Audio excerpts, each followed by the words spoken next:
Chapter 26. Profile. Aaron Higbee. Riding in Aaron Higbee's car is an experience only familiar to car tech geeks and ingrained engineers. He has enough externally connected computer equipment and gauges hooked to his car's CPU brain and engine to easily qualify it as a car in a Back to the Future prequel. Those of us who have known him for a few years are not surprised. Higbee rarely does anything halfway. He's either all in and fully enmeshed or not interested. It's obvious that the play hard or go home motto plays a big part in his life. I first worked with Higbee on a penetration engagement where we were on a team hired to break into one of the world's largest cable television providers.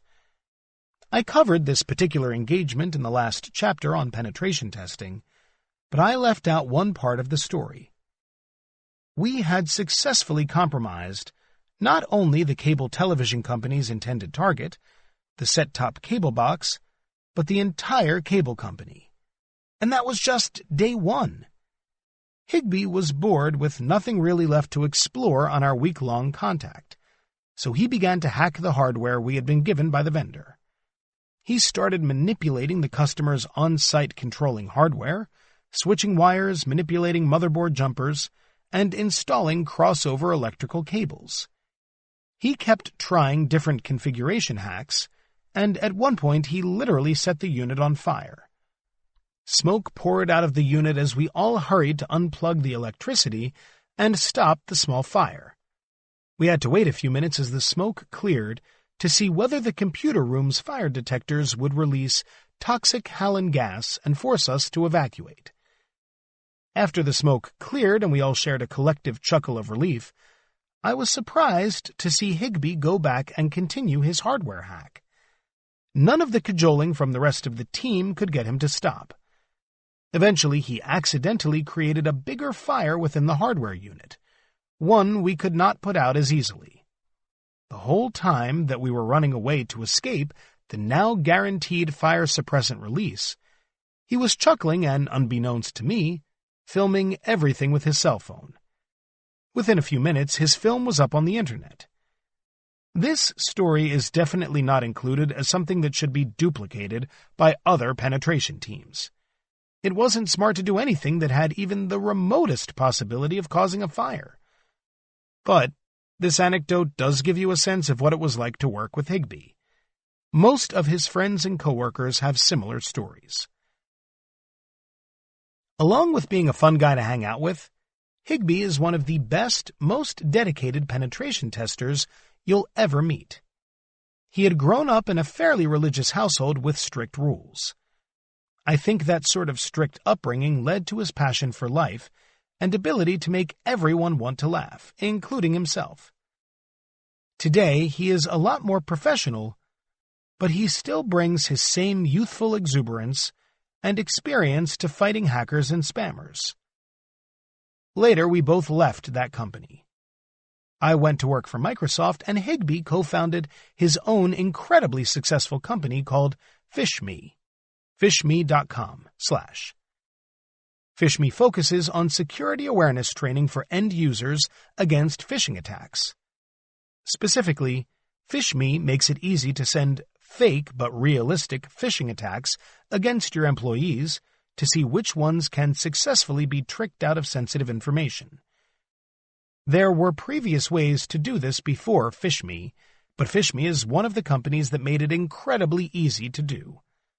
It has expanded over the years, now with 350 employees and $12 million in revenue and growing. Although I'm doing well financially, let's just say that Higbee is doing better. I asked him how he got into computer security. He replied, "I got into computers in the BBS, bulletin board system, era, and some of the BBSs I wanted to call were long-distance calls, which were expensive then. So I started to learn about phone phreaking to make free long-distance phone calls, and through that started to learn about hacking. I got my first computer security job at Earthlink. I was literally the abuse@earthlink.net email address guy. Whatever came into that email address is what I handled. I was fighting spam, credit card fraud, legal compliance, etc. Whatever came into it. I liked it so much I quit college. My parents told me I was making a big mistake. They thought the internet was a passing fad like CB, Citizens Band, radio. I applauded Higbee and Fishme's core focus on anti-phishing. Many of his competitors have spread out into doing much more, but Fishme has stayed focused. And that singular focus seems to be paying huge dividends for Fishme and its customers. He stated, "Some people don't understand what Fishme does. They think it's a waste of time and that instead of trying to help people deal with email and the phishing problem, as it is today, we should be trying to fix email itself. That we should try to make computing perfectly safe for people by default." That's a great idea, but it's also pie in the sky. I mean, I saw my first phishing email in 1997 at Earthlink. If you would have told me that it would still be a problem, the huge problem that it is today, and that I would have been making a living fighting it, I would have never believed you. The overall problem is that the email protocol is broken, and it doesn't look like it's going to be fixed anytime soon. 10 years from now, it will still be broken. Many people have tried to bolt things onto it over the years to make it better, but none of the additions have really ever taken hold. And I don't understand it because we have fixed other protocols and gotten rid of a few, like Telnet. No one uses Telnet anymore. We use SSH instead. But for some reason, the broken email protocol continues to live on despite all of its huge problems. And if it does, I want to help companies be safer with it. I shared that I'm surprised more companies don't do more anti-phishing testing and training because it's probably the number 1 or number 2 best thing they can do to diminish computer security risk. He said, "Part of the problem is some of the people conducting phishing tests go in guns a-blazing and end up causing political issues. That's a big part of what we do. We don't just do a surprise Fishme test. We tell them to communicate with all employees and management and let them know that we're going to be conducting phishing tests over the next year. Less surprises and more about education. Part of what we do is coach customers how to solve the political problems so that everyone wins." Probably the best part of my interview with Higbee is that he seems just as joyful and happy as he did when I worked with him over 10 years ago. He said creating and running a business has been incredibly stressful, but it has also been fulfilling and he still has fun. Apparently, so too do his employees. Fishme was just voted one of the best places to work by the Washington Business Journal, and they just had their annual meeting in Cancun. Man, why couldn't I have thought of an anti-phishing company 10 years ago? For more information on Aaron Higbee. For more information about Aaron Higbee, check out these resources. Aaron Higbee on Twitter, twitter.com/Higbee. Aaron Higbee LinkedIn profile, linkedin.com/in/Aaron-Higbee-6098781. Aaron Higbee's Fishme blog, fishme.com/author/AaronH/. Chapter 27. Profile. Benild Joseph. At 25 years old, Benild Joseph, from the Bangalore region of India, is one of the youngest people profiled in this book. But in his short career of only 8 years, as of our interview, he has built quite a track record for himself, and he diligently works to improve the computer security of his home country and region. He specializes in web application security and has discovered critical vulnerabilities in many popular websites, including Facebook, AT&T, Sony Music, BlackBerry, and Deutsche Telekom. Suffice it to say that he has distinguished himself. At present, he is the Chief Executive Officer for The Art of Hacking, part of the International IT Security Project, an initiative with support of the Government of India, as well as acting as a board member of the Information Systems Security Association, ISSA of India. He is listed as a top 10 ethical hackers in India by Microsoft Social Forum and was named as one of India's 8 most famous ethical hackers by Silicon India magazine. He frequently writes and teaches. India is a wonderful emerging country with many bright people, but at the same time, it has only over the past 10 or so years come strongly into the Internet age.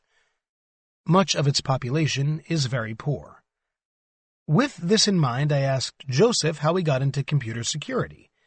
He said, "I was always interested in hacking, and initially I wasn't interested in computer security at all. It wasn't something really known or talked about in India at the time. I was just mostly interested in hacking my friend's email ID. I decided to think about taking an ethical hacking class to learn more about hacking. I remember even telling the instructor that I wasn't there to learn about ethical hacking or computer security, but just to hack my friend's email. I was pretty sure that getting the certification was just a big waste of my time. But he saw something in me and taught me the first things I knew about ethical hacking and computer security. He became my mentor. Even as I learned more and more about ethical hacking, he told me I had a long way to go to be a security pro. He challenged me, and I kept learning. He now frequently works on behalf of cybercrime agencies and the Indian government, including projects for the Cybercrime Investigation Bureau, CCIB, International Cyber Threat Task Force, ICTTF, and Cybersecurity Forum Initiative, CSFI. He is the co-author of CCI, a book written for law enforcement agencies in India. He specializes in web application penetration testing and digital forensic investigation. Not bad for a guy who just wanted to hack his friend's email. He continued, "Now I've worked for many companies and projects. My roles keep changing. I'm currently working for the Indian government on a cyber surveillance project trying to stop cyber criminals. I also spend a lot of time thinking about cyber warfare, which is happening a lot against India. Not only against the government and businesses, but also its citizens." I asked him what the biggest problem his country faced in computer security was. He answered, "India is in the top 10 of IT, but not in computer security. 10 years ago, you didn't even hear about it. It wasn't taught. There were no jobs being advertised for computer security professionals. My country wasn't doing economically well for a long time. In the beginning, if someone needed to use a computer, they had to go to an internet shop to use one. Now they may have one at home or in their hand as a mobile phone. So computers and computer security problems are new.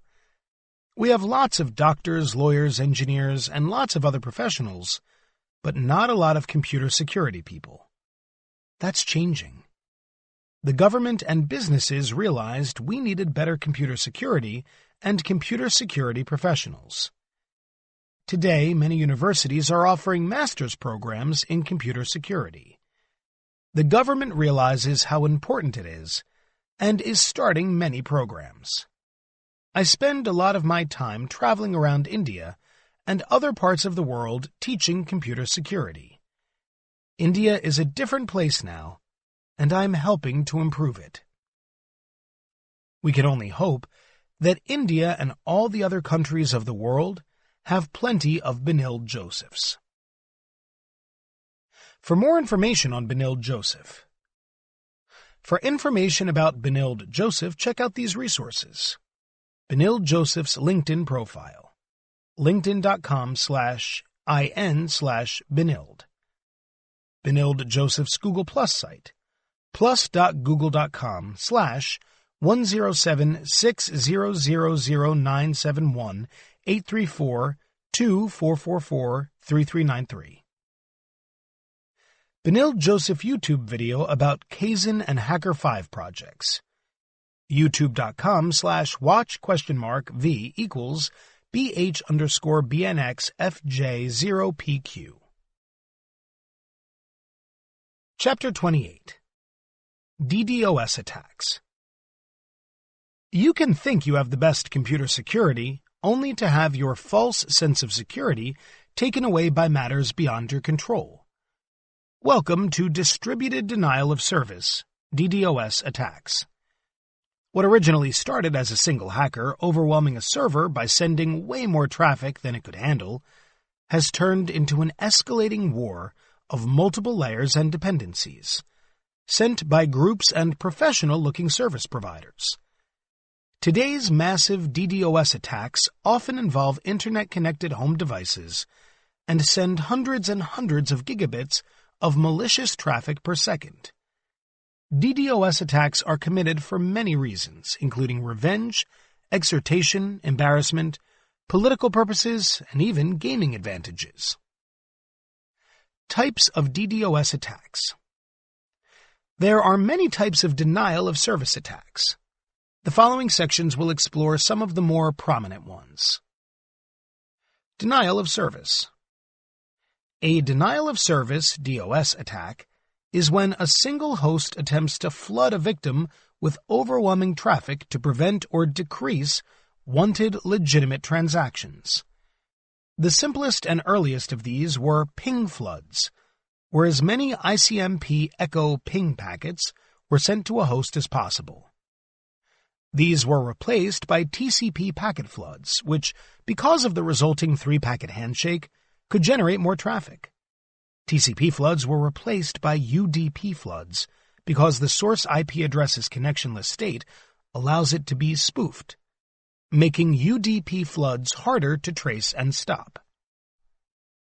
These simple types of attacks have given way to massive DDoS attacks where multiple hosts, sometimes hundreds of thousands, are focused on a single target. A DOS attack may be able to cause tens of megabits per second of malicious traffic, whereas even the lowest DDoS attack starts in the hundreds of megabits per second. DDoS attacks don't even make the news unless they are above 600 gigabits of attack traffic per second. Each year, a new record is made. The first terabit, 1,000 gigabits, attack may be confirmed by the time this book is published or soon after. Direct attacks. A direct DOS attack is one in which all the maliciously created traffic is being generated by the single host sending it. The attacker may randomly change the originating IP address in an attempt to hide, but in direct attacks there is only one sender crafting the traffic that then heads directly to the target without any intermediate hosts used. Direct attacks are not very common anymore because they are easy to detect, attribute, and mitigate. Reflection attacks. Reflection attacks are when the attack uses one or more intermediate hosts to generate DDoS attacks. Most of the time there are DDoS bot malware programs waiting for commands to be instructed to attack a particular host. Typically, hundreds to tens of thousands of hosts are used against the intended target. The originating command and control (CNC) server sends the instructions for the bots to follow. Thus, a few packets from the CNC server can end up being millions of packets per second. Amplification. Amplified DDoS attacks use noisy protocols, which respond with more than one packet when receiving a single packet, thus the amplification, against the intended targets. For example, the DDoS attacker may send a single malformed request to a web server with the origination IP address being falsified as belonging to the victim. The intermediate web server gets the malformed request and sends back to the originating IP address, the target victim, with multiple responses or attempts at error correction. Another popular DDoS amplification attack abuses DNS servers by requesting larger amounts of legitimate DNS information, to which the DNS server sends back multiple, if not dozens of, packets to the intended victim. You can read about DNS amplification attacks at technet.microsoft.com/n-us/security/HH972393 .aspx. The bigger the amplification, the happier the DDoS attacker. When amplification is coordinated with tens to hundreds of thousands of bots, huge DDoS attacks can be accomplished. Every layer in the OSI model. DDoS attacks can be accomplished along every layer of the OSI model: physical, data link, network, session, transport, presentation, and application. A physical attack can be accomplished by physically destroying a central service dependency, such as a router, DNS server, or network line. All the other attack types abuse one or more protocols at the different layers. Escalating attacks. Today's most successful DDoS hackers attack targets with a wide varying array of attacks along the OSI model. They may start with a simple flood at a lower layer protocol and increase the traffic over time with brief pauses in between. Maybe they start out with simple reflection and then move on to amplification methods. Then they switch attack layers, moving up through the OSI model, and add even more traffic. The attacker often uses the application layer, faking traffic that initially looks like legitimate customers, but taking up what very little bandwidth remains. So just as the victim thinks they have the DDoS under control, it changes and morphs. Starting out slowly, this way the victim keeps thinking they've understood the scope of the attack and how to defeat it, and then it changes. This confuses the victim and the defenders and makes it take longer to set up a successful mitigating defense. And each time the victim thinks they have found the solution, the attack changes again, back and forth, and on goes the struggle until the attacker doesn't have any new types of attacks. Upstream and downstream attacks. Victim sites that have been targeted in the past often implement anti-DDoS techniques and services, and these techniques are often successful. DDoS attackers will then move upstream or downstream of the victim and target a dependency. Sending hundreds of gigabits of malicious traffic per second will make almost any provider scream uncle. The provider has to decide if hurting all their customers is worth keeping the one victim online. Most of the time, the victim gets dropped or told to move. If the victim is lucky, they get time to make the move before a complete shutdown and can come up with another service willing to assume the malicious onslaught. Other times the victim is simply shut down for days, if not longer, until the massive DDoS is mitigated. In a few cases each year, the victim never recovers and permanently drops off the Internet. You can find more details about DDoS attacks at incapsula.com/DDoS/DDoS-attacks/ javapipe.com/DDoS-types/ and n.wikipedia.org/wiki/denial-of-service_attack. DDoS tools and providers. There are many tools and service providers to help anyone accomplish a DDoS attack.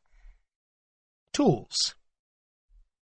There are dozens and dozens of tools and scripts available on the Internet to help anyone perform a DOS or DDoS attack. Just type DDoS tool into your Internet browser, and you'll quickly find them all over the web. Most tout themselves, often duplicitously, as legitimate testers, boosters, or stressors. Some examples are Low Orbit Ion Cannon, SourceForge.net/projects/LOIC0/ DLR, SourceForge.net/projects/DLR/ and Hulk, packetstorm-security.com/112856/Hulk-http-unbearable-load-king.html. Hackers should only use these tools against sites that have given them permission to do so.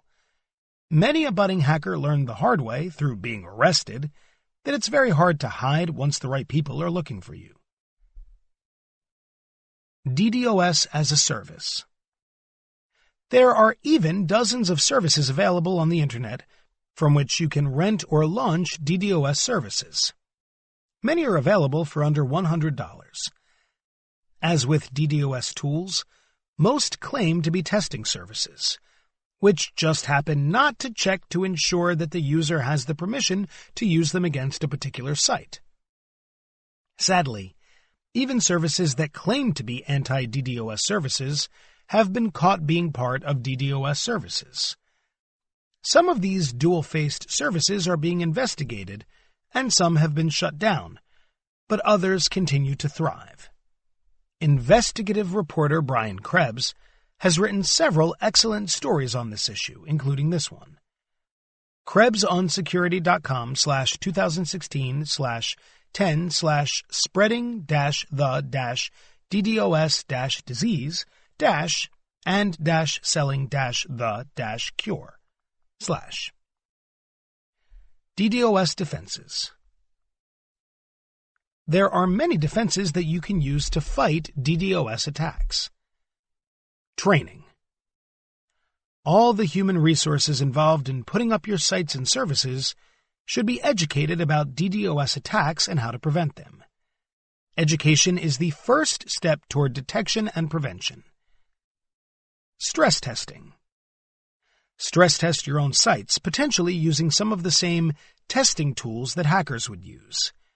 Think like a hacker and attack all the links and dependencies needed to provide your site or service. Find out what it takes to knock yourself off the Internet, and determine what the weak links are.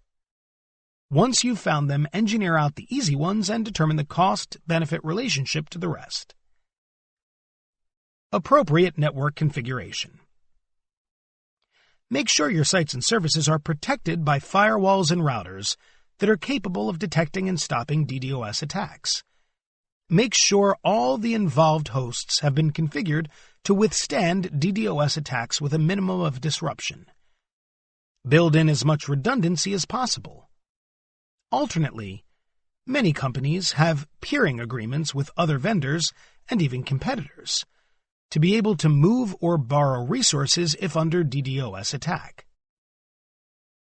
Some of these involve free resources or a minimal cost recovery fee structure. Engineer out potential weak points. When building services, think about all the potential points for DOS attacks. For example, Microsoft realized that a large number of Remote Desktop Protocol (RDP) connections could be made to Microsoft Windows by unauthenticated connections, effectively using up all available resources. Microsoft changed RDP so that an authenticated session had to be first made before Windows began allocating more resources, and they limited the number of connection attempts that could be made at one time from all sources. These two new RDP features make it very hard to cause a DOS attack using RDP. Anti-DDoS services. There are many premium anti-DDoS services, including Imperva, Incapsula.com, and Prolexic/Akamai, Prolexic.com. Most protect customers using a multi-layered combination of huge redundant bandwidth and security defenses specifically dedicated to mitigating DDoS attacks. The downside is that these services are fairly costly, and many companies cannot afford the expense against an attack that may never come. If you ever decide to use an anti-DDoS service, do your research to make sure the provider isn't one of those that causes DDoS attacks as well as solving them. Just as there are many DDoS attackers in this world, there are many DDoS defenders. When thought about and planned for, DDoS attacks can be less damaging than without planning and defense. Chapter 29 profiles Brian Krebs, computer security reporter and investigator, and the man most singled out by DDoS attackers. Chapter 29. Profile. Brian Krebs. Brian Krebs opened his front door in the middle of preparing for a small dinner party, only to be greeted by a SWAT team, complete with black tactical gear, assault rifles, and shotguns pointed at him. After they screamed at him not to move and frisked and handcuffed him, Krebs realized this was yet another day in his battle against hackers as the world's premier internet crime reporter and investigator. He has been diligently fighting spammers, skimmers, and hackers of all varieties for more than a decade. He has been part of several investigations and raids that have resulted in those same hackers losing millions of dollars and being arrested. In retaliation, hackers have sent all sorts of illegal contraband, including drugs and forged currency, along with multiple death threats to him and his family. A great recap of the SWAT incident can be found here. rs/security-reporter/tel-rs-about-hacked-911-call-that-sent-SWAT-team-2-his-house/ The police were sent so many times to his house after an anonymous Good Samaritan called in a tip that the local law enforcement agencies eventually had both physical and electronic notices not to overreact to the latest called-in tip. Ultimately, Krebs got tired of all the harassment and decided to move off the grid for a while. He figured his family deserved the rest from constant threats as much as he did. But the hackers didn't win. Krebs continues his daily investigations to bring down hackers who cause others harm. It wasn't always this way. For many years, Krebs was simply a beat reporter for paper-driven The Washington Post. His investigations into computer crime got so involved and detailed that the newspaper and he parted ways. He immediately created his own blog, Krebs on Security, KrebsOnSecurity.com/ and continued his investigations with even more zeal and focus. His blog is routinely one of the most popular on the Internet. He has produced an awesomely readable best-selling book, Spam Nation, Amazon.com/spam-nation-organized-epidemic/DP/14926032336/ and Hollywood has even considered making a movie about his life. His investigative reporting is first class. When Krebs learned that the world's best spam companies were located in Russia, he learned to read, write, and speak Russian, and then traveled there to interview the rich and powerful Russians behind those firms. When I spoke to him after that visit, I told him that I could not believe that he was risking his life to cover a story. He told me that he obviously didn't feel that way, but several other friends had said as much as well. Krebs's public research was depriving these criminals of tens of millions of dollars, and now he was visiting them in their homeland where he had very few rights. Many of us expected to read about Krebs's untimely demise while visiting Russia. Instead, he came back with enough facts to write a book, Spam Nation, and some of the people he interviewed went to jail. Most computer security journalists simply repeat well-known facts they've learned by reading public press releases. Krebs investigates and learns new facts. As he said in his blog when defending not covering a recent popular hacking storyline, I've avoided covering these stories mainly because I don't have any original reporting to add to them, and because I generally avoid chasing the story of the day, preferring instead to focus on producing original journalism on cybercrime and computer security. Although Krebs investigates many types of hacking, his main focuses include financial crime, spammers, skimmers, and denial of service providers. Krebs is great at following the money and data trails. He has identified the people behind many of the world's biggest hacker organizations and attacks by name and picture. Often after Krebs identifies someone, they are arrested and charged with crimes. It's like the world's law enforcement agencies read his blog and wait for Krebs to reveal the perpetrator's real identity so they can go get a warrant. I'm sure it isn't exactly happening that way, but it seems like it. One of the best measures of Krebs' overall success is a phenomenon his followers have dubbed the Krebs cycle. Krebs often knows about many of the world's biggest hacks and data breaches for days before the victim vendor does. The Krebs cycle is the length of time between when Krebs tells the world of the latest hack and when the vendor publicly acknowledges the same. Krebs isn't afraid to point fingers at organizations that we would otherwise think are the good guys. He's lambasted credit card companies and banks for helping to perpetrate financial crime. He's called out online tax preparers for making it easier for criminals to file false tax returns. He's made it transparently clear that big pharmacy companies are allowing otherwise illegal drug sales of their products because they don't want to admit that their unadulterated drugs, and not counterfeits, are being sold for less.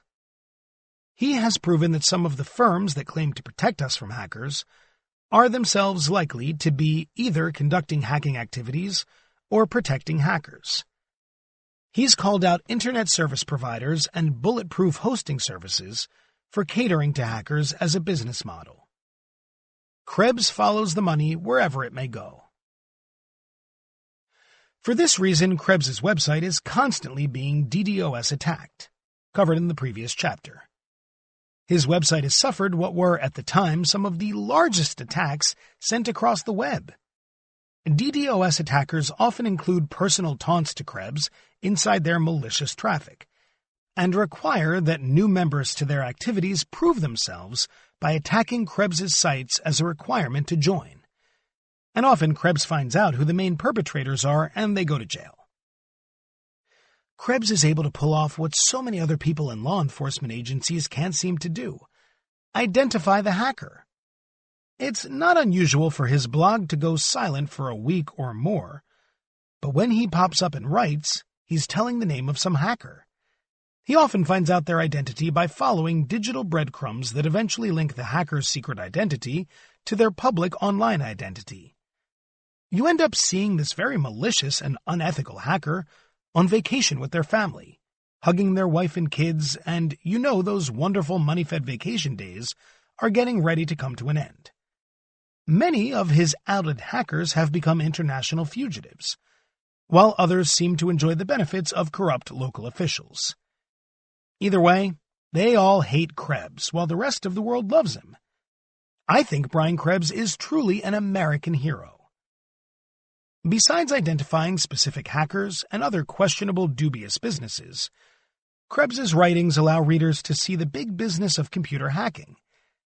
It isn't some teenagers sitting in their bedroom eating cereal and downing colas. It's big business with payrolls, HR departments, CEOs, and sometimes publicly traded stock. And sometimes even the legitimate business brands we all love and trust are in on the take. The world of hacking is as complex as life itself. Krebs's investigative reporting is responsible for my personal awakening on that point. It's a difficult pill to swallow, but we're all better for having taken it. For more information on Brian Krebs. For information about Brian Krebs, check out these resources. Brian Krebs on Twitter. Twitter.com/Brian Krebs. Brian Krebs's LinkedIn profile. LinkedIn.com/IN/BKrebs. Chapter 30. Secure OS. One of the most popular computer security jokes with multiple punchlines is, if you want a secure computer, then lock it in a closet without a network card, get rid of the keyboard, get rid of the end user. Today's popular computer operating systems, OSs, are more secure than ever. They come with fairly secure defaults, require passwords, automatically patch themselves, encrypt data by default, and come with a myriad of other features.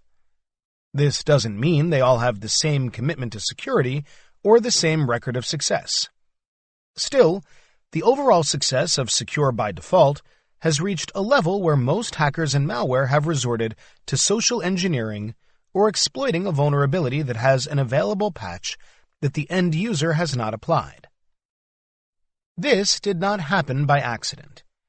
It took years, if not decades, of experience and security analysis for operating system vendors to figure out an acceptable line between too secure and too insecure. End users just want their operating systems to work for their intended actions without too much hindrance.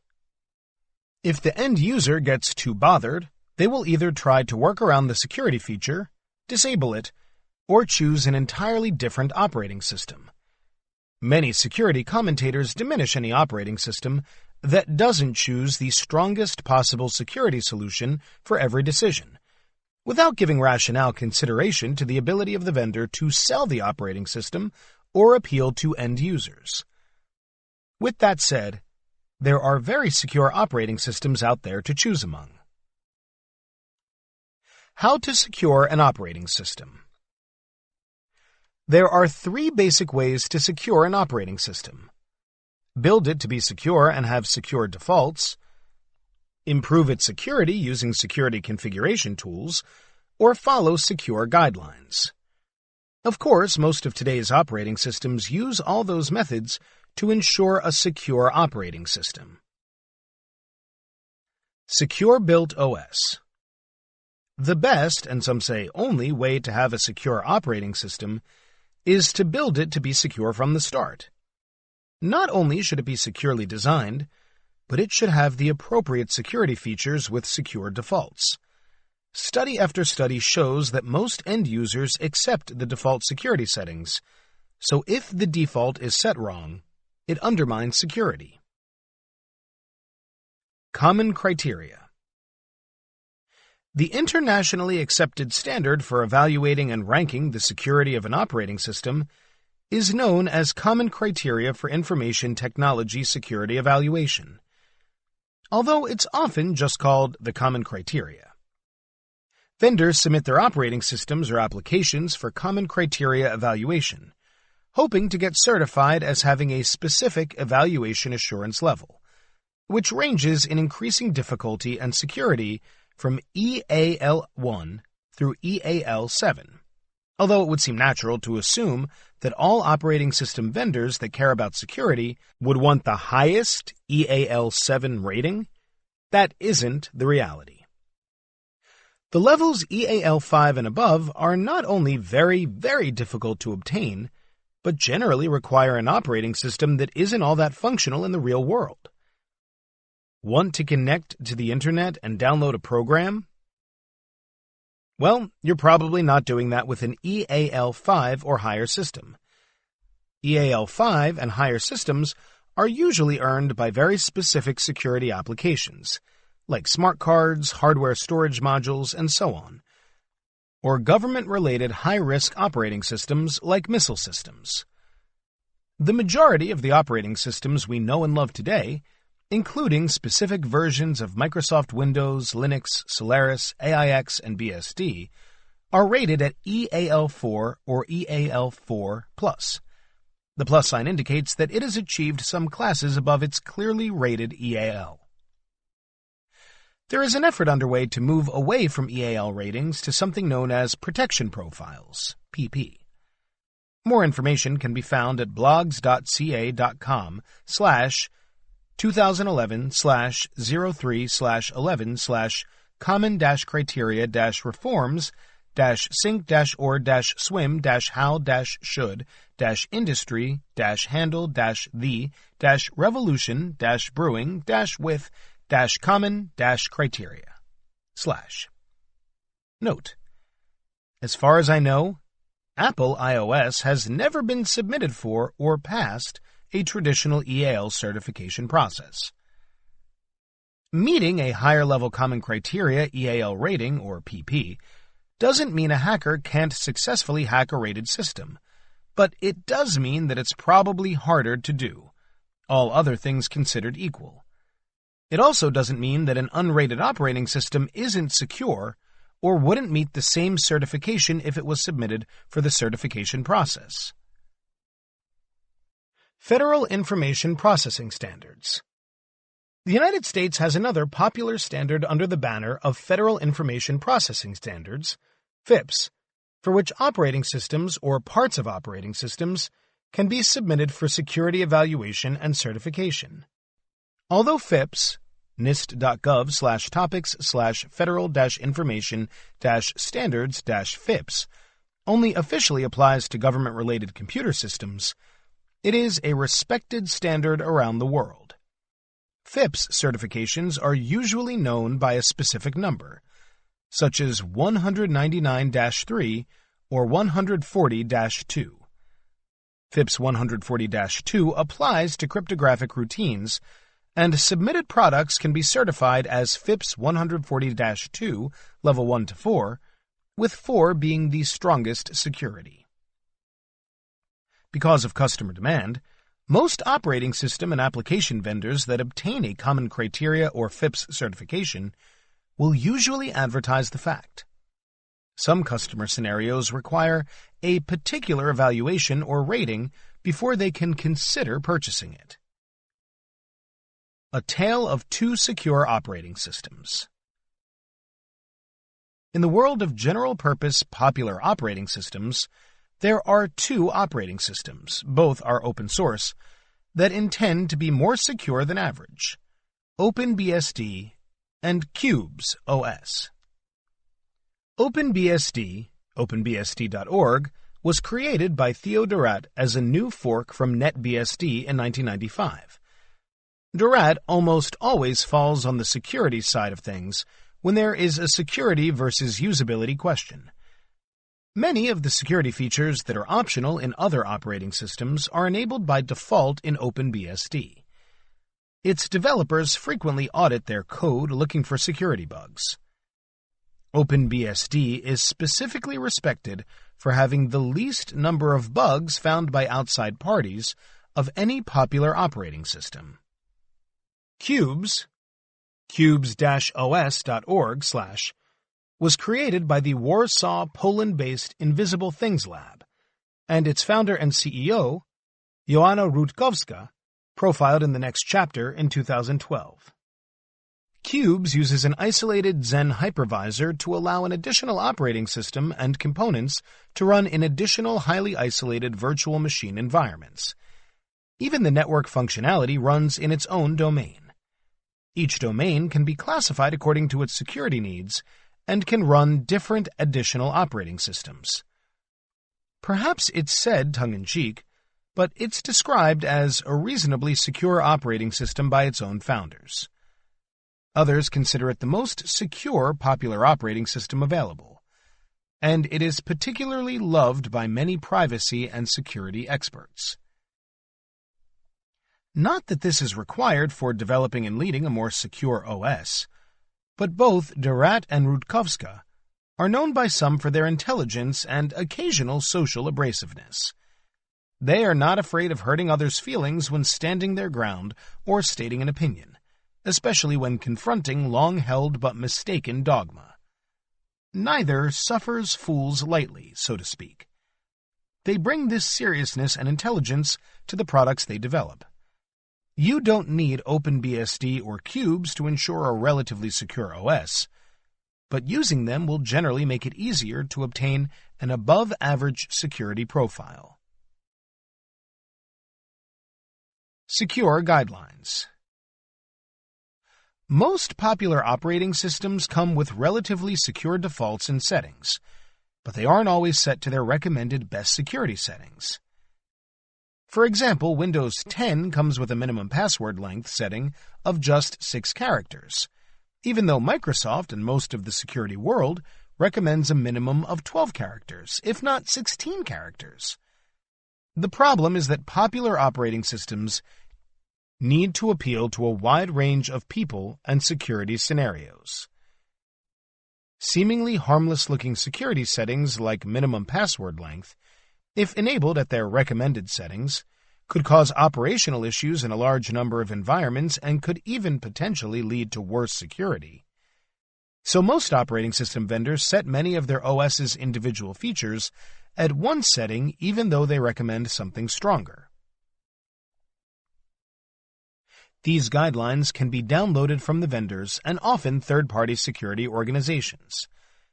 For example, Microsoft's recommendations can be downloaded from blogs.technet.microsoft.com/sec-guide/2016/07/28/security-compliance-manager-4-0-now-download/ and apples can be downloaded from support.apple.com/n-gb/HT202739.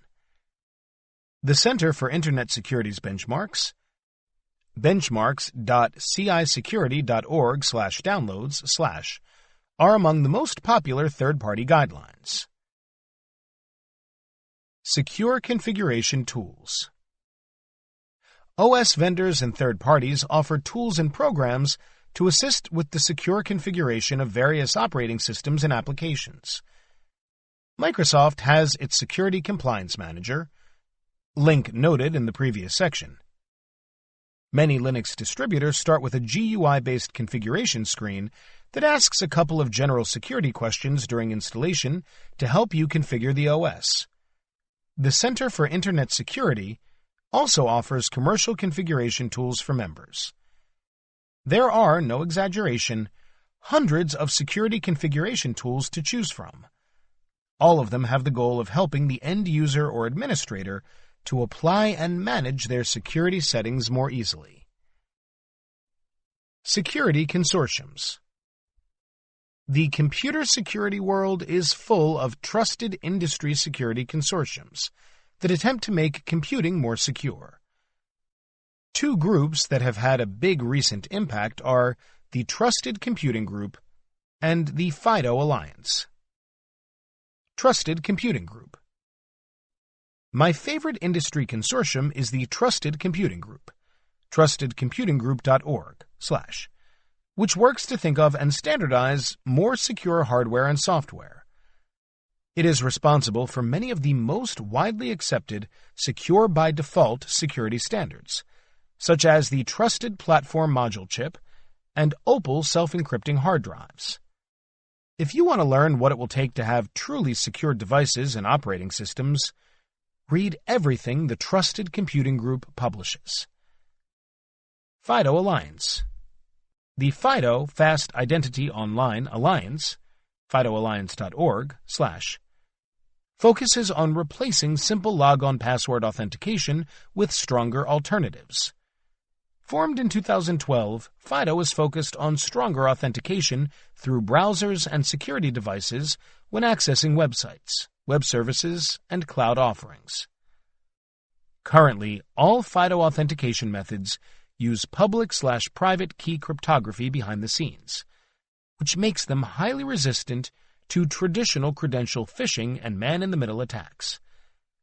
At this time, FIDO has two authentication specification experiences: Universal Authentication Framework, UAF, which is a passwordless method, and Universal Second Factor, U2F, which is a two-factor authentication, 2FA, method. The latter method can involve a password which can be non-complex because the additional factor assures the overall strength. FIDO authentication must be supported by your device or browser, along with the authenticating site or service. FIDO-based authentication is just starting to become popular, but it should be very popular within 1 to 2 years. No operating system has perfect security or can prevent a dedicated adversary from exploiting it. But many operating systems can be relatively secure either out of the box or by following recommended security guidelines. Chapters 31 and 32 profile Joanna Rutkowska and Aaron Margosis, two of today's leading minds on secure operating systems. Chapter 31. Profile: Joanna Rutkowska. Polish citizen Joanna Rutkowska came on the world's computer security scene in a dramatic way. She announced in 2006, theinvisiblethingsblogspot.com/2006/introducing-blue-pill.html, the ultimate rootkit malware program. A rootkit is a malware program that modifies the operating system in order to better hide from the operating system and any program using it. Rutkowska had discovered a method whereby a malicious program could hide in such a way that it could not be easily discovered by any known method, even if you knew about the malicious program and that it was on the operating system. She called her idea the blue pill. The blue pill allegory comes from the famous movie The Matrix. imdb.com/title/TT0133093/. In the movie, the protagonist, Neo, is offered two different pills, one red and one blue, to take after discovering that what he thought was the real world is revealed to be a cyber illusion. If he takes the red pill, he will be able to stay in the real world. But if he takes the blue pill, he will go back to the illusory, more comfortable world he knew. Every moviegoer knows he decided on the red pill and started to fight the movie's antagonists to save the world. Rutkowska named her discovery the blue pill because her rootkit method utilizes the built-in virtualization features of today's CPUs to execute itself as a virtualization hypervisor with the unaware operating system running off of it. The subjugated operating system thinks it is running unencumbered with itself completely in control, when, in fact, it is completely under the control and potential misdirection of the hypervisor parent. Rutkowska described her discovery like this. The idea behind Blue Pill is simple.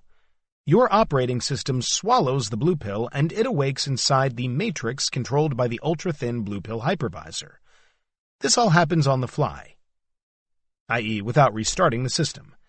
And there is no performance penalty, and all the devices, like graphics cards, are fully accessible to the operating system, which is now executing inside virtual machine. Her announcement was quite revolutionary for the time. Hypervisors and virtualization were just starting to become more popular. Most people, including most security experts, didn't understand the technology all that well, much less all of the security implications and needed controls. And here was Rutkowska stating that all this new technology could be used to bypass any detection method. It created a sort of existential crisis in the security world. For a while, there were concerns that malware writers would start producing blue pill malware programs, and the anti-malware would have a tough time responding. I wrote an InfoWorld column at the time trying to allay people's overwrought fears. While I agreed with what Rutkowska had proposed, I felt its additional complexity would probably hamper its use by malware developers. I stated that as long as the simple stuff malware writers were doing was working well, they were unlikely to move to newer, harder-to-invoke methods, and if they did use them, I felt that the anti-malware world and operating systems vendors would respond adequately. In the decade since, my conclusion, not to worry too much about blue pill threats, was proven correct. Still, Rutkowska established that she was not only smart and thought outside the box, but she was challenging whether the traditional methods used by the computer security world could deliver reliable, safe systems. Since her Blue Pill release in 2006, Rutkowska has become a very popular conference speaker, and she has continued to ask good questions and to provide good security solutions. She continues to publish her ideas and solutions on her Invisible Things Lab website, invisiblethingslab.com/ and blog.invisiblethings.org/. Although these days other projects are also demanding more of her attention. More recently, she has devoted much of her time to the Cubes project, mentioned in the previous chapter. Rutkowska has always been exploring the real and artificial security boundaries in operating systems. She found an unacceptable security vulnerability in nearly every default Linux distribution that allowed one program to access any other program within the same operating system if they used the same desktop. The invisiblethings.blogspot.com/2011/Linux-security-circus-on-GUI-isolation.html. It's a common type of vulnerability that is shared with most operating systems. While many operating system vendors and security experts feel it's an acceptable risk because you have to be running on the same desktop on the same OS for it to begin to be a problem, Rutkowska strongly feels it isn't acceptable if you really care about security, especially because doing something as simple as browsing the web can end up allowing your entire operating system and critical trusted applications to be completely compromised. For these and other reasons, in 2010, she developed the Qubes OS, qubes-os.org/. Qubes is a hypervisor-enabled desktop system with a focus on security isolation. It can run other operating systems, each within its own virtual machine instance. And the Qubes administration backend and network run in their own isolated virtual machines as well. Qubes is a security-oriented backend, which makes creating, managing, and operating all the virtual instances easier. Each virtual instance can appear commingled in a GUI desktop, although they are completely separated by hypervisor-enforced security boundaries. Like any piece of software, it has its own vulnerabilities and is impacted by other vulnerabilities beyond its control, like those within the hypervisor program, Xen. Even though Rutkowska calls Qubes only a reasonably secure operating system, it is probably the most security-focused general-purpose OS you can download and use for free. Along the way, Rutkowska continues to explore other security problems like rogue PDF files and USB vulnerabilities. She is a strong advocate for real computer security, and she continues to challenge the rest of the world to be better. For more information on Joanna Rutkowska. For more information about Joanna Rutkowska, check out these resources. Joanna Rutkowska on Twitter. Twitter.com/Rutkowska. Invisible Things Lab website.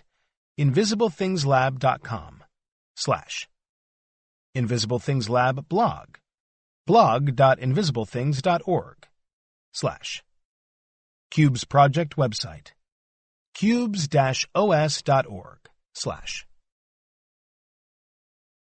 Chapter 32. Profile. Aaron Margosis. One of the sad facts of the computer security world is that even though everyone acts as if having safe and reliable computing is the most important base feature to have in a computer, that really isn't true. Users are far more interested in having the latest, cool, gee-whiz feature, computer security be damned. Vendors and developers that spend too much time on security end up getting beaten to market by their competitors. Designers who make their devices and applications too secure end up being out of a job. You can architect security into a product as long as it doesn't bother the customer, and that's a difficult thing to do. Hence, most people don't run the most secure operating system on the planet. The vast majority run a popular, well-supported, fairly secure operating system, but it's not the most secure one. If end users really cared about security the most out of all their considerations, more would be running Qubes, qubes-os.org/, created by Joanna Rutkowska, who was profiled in the previous chapter, or OpenBSD, freebsd.org/. They are the most secure general-purpose operating systems, and they are free, yet most of the world does not run them. This isn't necessarily a bad thing, as we make similar trust decisions in our lives all the time. Security is rarely the first or only consideration in a decision we make. The majority of the world, at least right now, runs Microsoft Windows, Apple iOS, and Android operating systems. Fortunately, most of today's operating systems are fairly secure. In most cases, if you follow the operating system vendor's best practice recommendations, quickly apply security patches, and don't get socially engineered into doing anything against your best interests, you won't be exploited. A big part of staying safe is following the OS vendor's recommendations. If you've ever wondered how those recommendations were chosen, It is based on the vendor's accumulated experiences and lessons learned from history, plus a few dedicated people who explore each recommended setting and try to determine the best cost-benefit balance for the majority of the vendor's customers. Aaron Margosis, one of my longtime friends, is one of the people at Microsoft making sure Microsoft Windows is securely configured. Margosis currently has the hair of a rock star, and he is as excited about computer security as he is about baseball. He has been exploring thousands of security settings, making free configuration tools, and publishing articles on secure computing for almost 2 decades. He has written 2 of the most incredible behind-the-scenes looks at how Windows really works, along with co-author Mark Russinovich, profiled in Chapter 11, in their books on Windows Sysinternal's Utilities. Many Windows techies consider these books to be among their troubleshooting Bibles. Almost every day, Margosis is involved in either troubleshooting how a particular security setting works, or trying to find out why some group, Microsoft or otherwise, made it their recommendation. Over the years, he has found dozens of very bad recommendations, many of which, if followed, would have caused their environments problems and hard-to-solve crises. Margosis has done more than anyone else I know to try to bring the various popular recommendations groups on the Internet, like the Center for Internet Security, cisecurity.org/, to a common security baseline supported by all the major groups. Through it all, Margosis has written, blogged, and presented everything he knows. These days he's working with Microsoft's App Locker and Device Guard features, which seek to stop malicious programs from executing as they apply to large enterprises. It's a natural extension of what he has been doing for his entire career. I started our interview by asking how he got into computer security. He replied, "I got my undergraduate degree in psychology from University of Virginia. But I had always had an interest in computing. I had started programming in BASIC when I was 12 in the 1970s. I took some graduate-level computer science classes while I was at UVA as an undergraduate, but I didn't major in computer science because that would have meant changing my major to engineering. Later, after I started working in computers, I went back to UVA and got my master's in computer science. After college, I worked for several different companies, including 2 companies that made hearing testing equipment, an accounting software company, and a company that worked in cellular infrastructure. In the middle of that, I worked at Maynard Electronics, which made the NT backup program that came with the first version of Windows NT, and the backup exec product sold by a series of acquiring companies, currently Symantec. I was personally concerned with keeping people, like my coworkers, out of my computer, and that got me interested in computer security.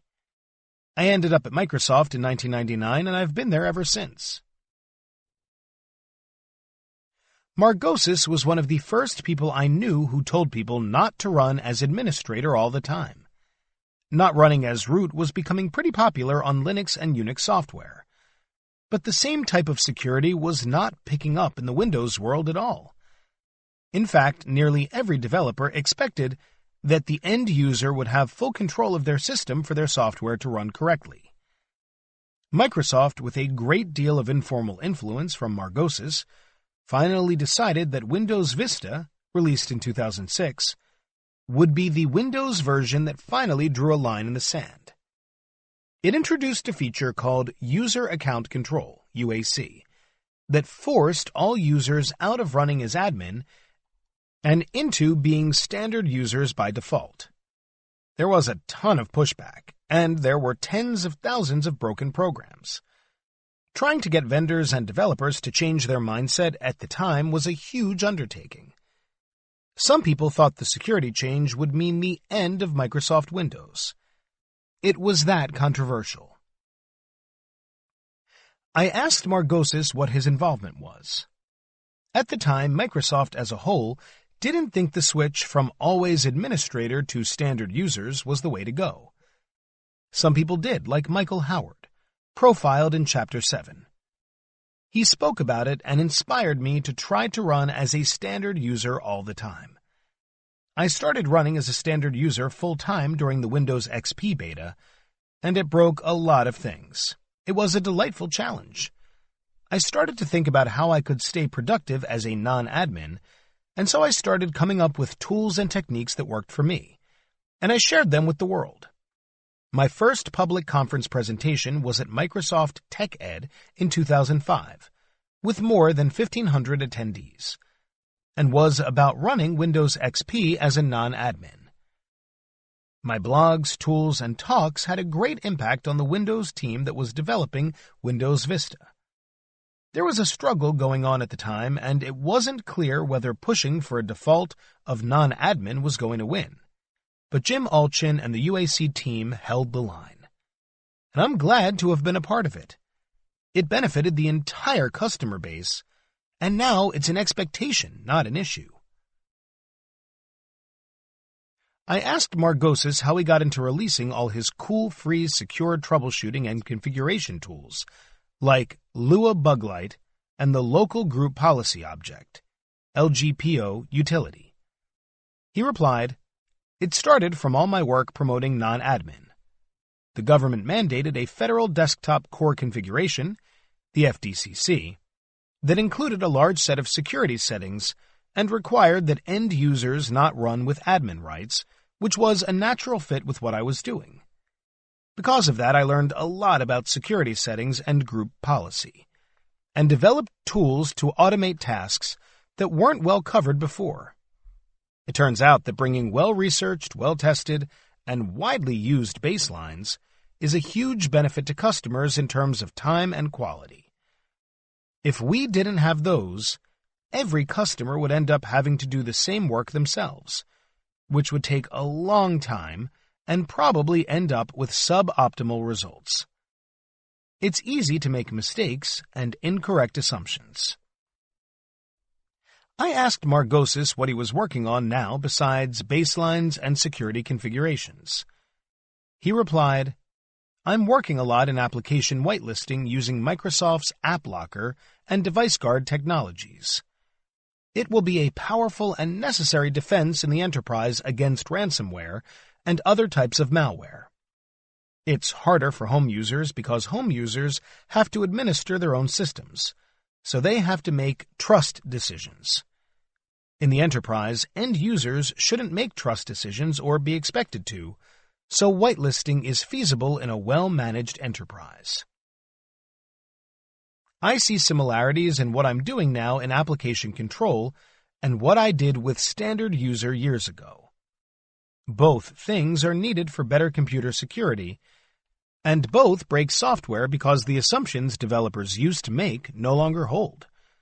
Software vendors had to stop assuming their programs could store data in the program files directory, and they'll have to stop expecting to be able to execute from the user's profile or other user-writable directories. In the meantime, it will be an interesting application compatibility challenge. I asked what he wished he knew more about in computer security. He hesitated a minute and then said, "I wish I knew how to convince people to do the right thing more quickly. I don't think I've learned how to do that as well as I could. I know what I'm doing is right, but knowing how to convince people more quickly would help." I think a lot of people profiled in this book would understand Margossis's pain. For more information on Aaron Margossis.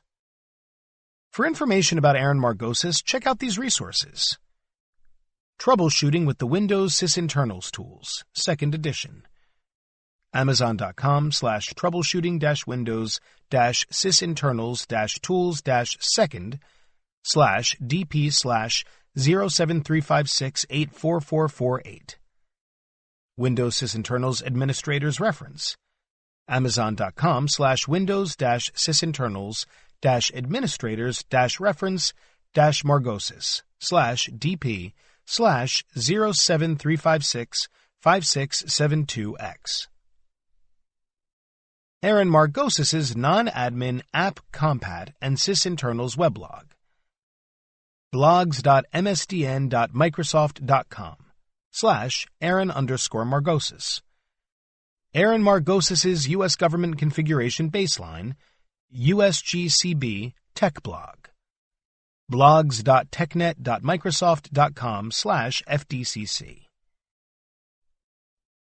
Aaron Margosis's Microsoft Security Guidance Blog. blogs.technet.microsoft.com/SecGuide.